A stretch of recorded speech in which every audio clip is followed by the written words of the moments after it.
Hello everyone, Andrew here with Cerakote with a tech tip. Selecting the correct mesh strainer when applying Cerakote is very important, but keeping your strainers clean is just as important. Thoroughly cleaning your equipment will aid in proper functionality and will also reduce costs by increasing the longevity of the working parts. This includes cleaning your strainers. Properly cleaned strainers will allow an easy flow of coating, making the process much more efficient. We recommend the following process to ensure you get the best results and longevity from your strainers. All you will need is a small container, some lint-free towels, and a Cerakote wash bottle for acetone.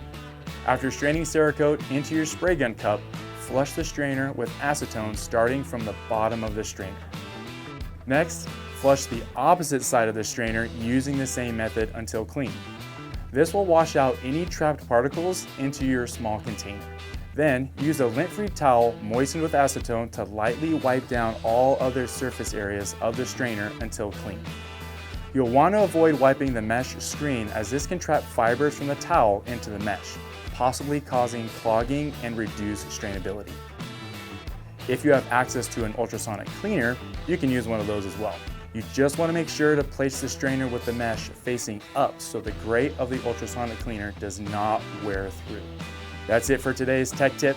Thanks for watching. Click the like and subscribe buttons and hit the bell icon to get notified each time we upload a new video.